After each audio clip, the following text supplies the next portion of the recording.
we're missing it. Look at the United States in 2019.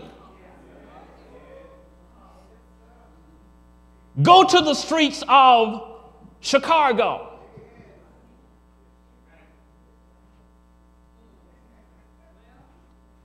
Look how many black boys are killed every day in Chicago. Because the adversary says, if you kill the boy, eventually you're going to kill the whole race. You kill the son, you kill the nation. Watch this. If you kill the son, you kill the future.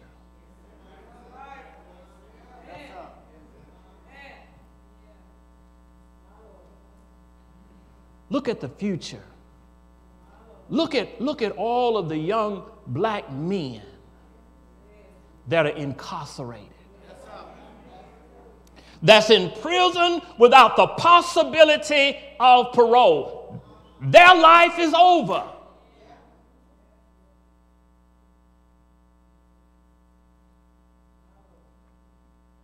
We don't have a national crisis. Black boys dying by the hundreds every year is not a national crisis. Y'all kill each other. Yes, sir. You're of the same race. Y'all kill each other. We'll even supply you the weapons. You can go on the streets and buy a gun in the city of El Dorado just like you go and buy a Coke. Readily available. As long as you don't kill an Egyptian, we fine. Just kill each other. The strategy is if I can kill them while they're young, I don't have to worry about what they're going to do down the road. I don't have to worry about who they're going to be. I'm not going to have to worry about their success. I'm going to kill them while they're young. Here's the thing you need to know. Sometimes you can kill folk and they still breathing.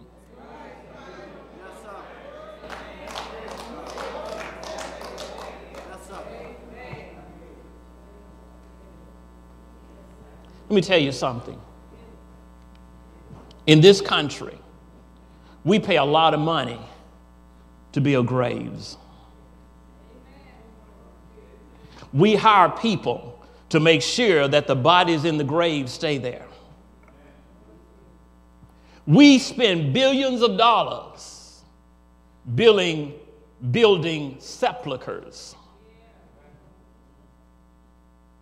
We call them prisons, to house the bodies of especially young black males whose life is over. And we say it that we're doing it to protect our nation.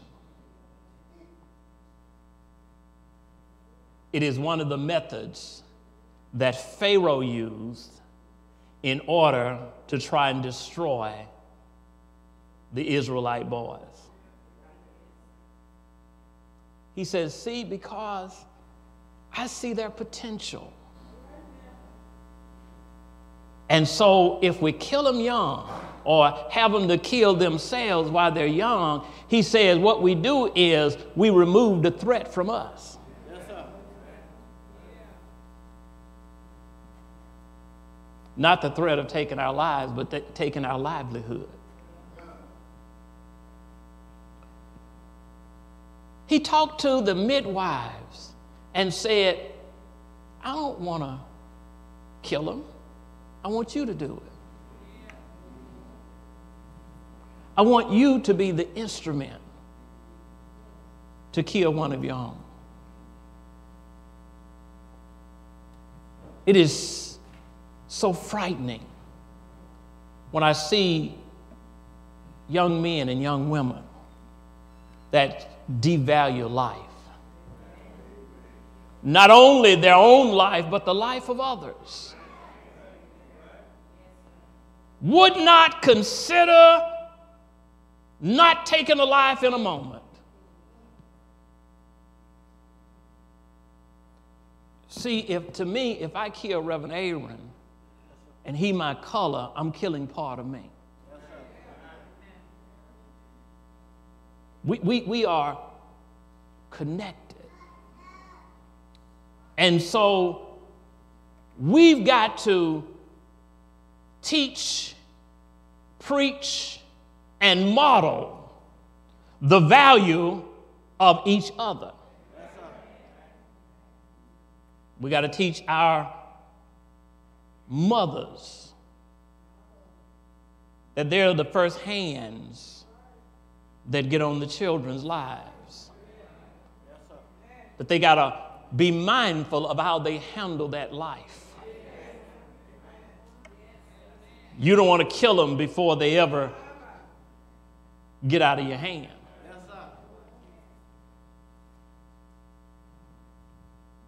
You know, a woman's hand, a parent's hand that's loving and nurturing can mold a whole life.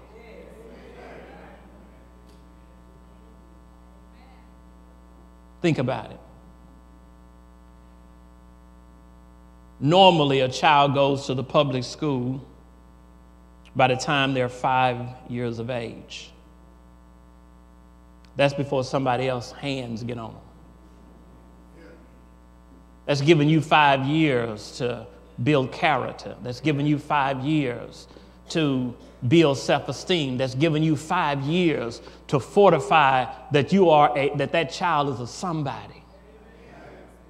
So that when they go into the classroom, it doesn't matter what somebody said they are. They ought to walk in knowing who they are. It's been instilled in them. He says a strange thing. He says, kill the males. Then he turned around and he said, but if it's a female, she can live. Yes, sir. Well, why let her live? She's the man can't do anything by himself. He needs her as well. Why are you going to let her live? Watch this. Because if she lives, we can exploit her.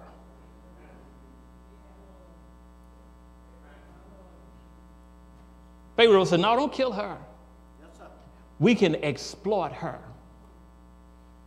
You know how we can do that? We can use her body for our pleasure. Watch this. Our Egyptian men can use her Hebrew body. We can exploit her. She can become a concubine for our men. Yes, sir.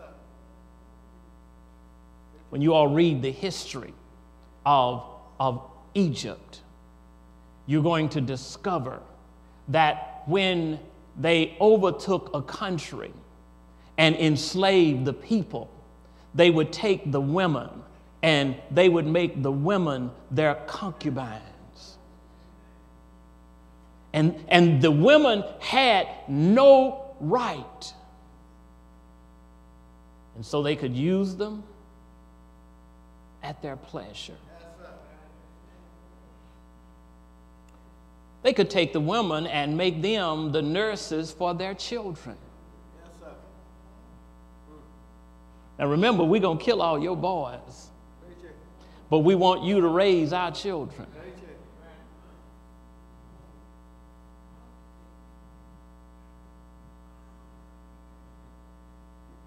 We can make them the servants for our wives.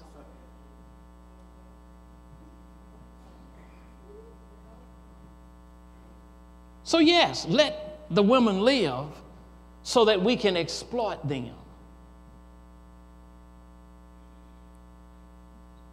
Y'all think I'm making all of this up?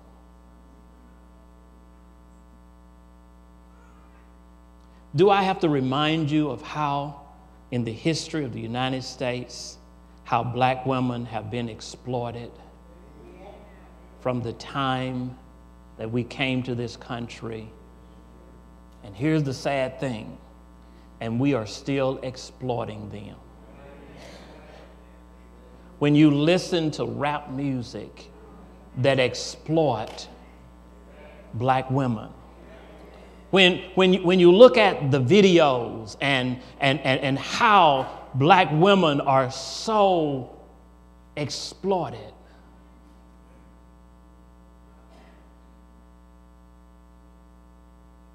and it's sad that people are becoming multi-billionaires over the exploitation of black women in particular.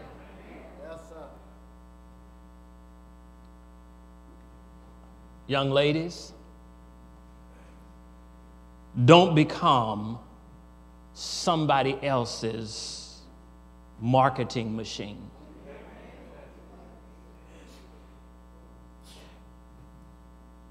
You are a queen. Queens are not to be exploited. They are to be cherished. So Pharaoh says to the midwives, kill your own folk. If they're boys, kill them. If they're girls, let us exploit them. I'm so thankful there's a verse 17. Verse 17 starts again with the little conjunction. But. Yes, sir. Every time you see that but, it means it's a contrast to coming. Yes, sir. Here's what the text says. But the midwives feared God. Let me tell you all the value of fearing God, because this is what saves you as a people. Yes, sir. This is how you keep from losing your sons. This is how you keep your daughter from being exploited.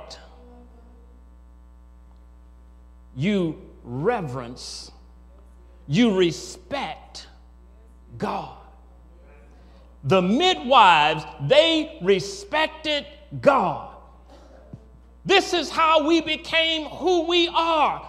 We didn't know how to read or write, but we had a reverence for God.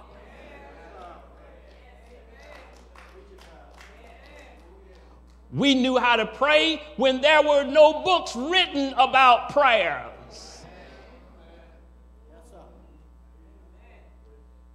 We knew how to trust when we couldn't even spell faith. Yes, sir. We knew that worship was our release. When you had done brick and mortar and worked in the field all week long, you looked forward to Sunday so that you could shout through your burdens. You could sing your trouble away. You could lay down your burdens.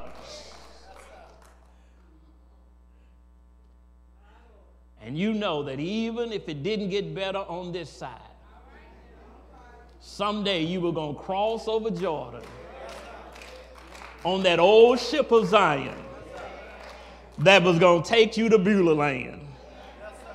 You see, it is the worship and the songs of Zion that has helped us get over. That reverence for God. When we came in God's house, we looked different. When we came in the house of God, we were not slaves. We went out and took the little money we had and bought us some clothes of dignity and walked in the house of God and said, I am a somebody.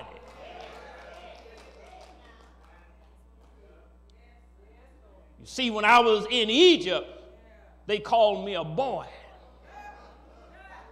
But when I went to the house of God, I was deacon such and such a one. In Egypt, I was just a Negro. But in God's house, I was reverend.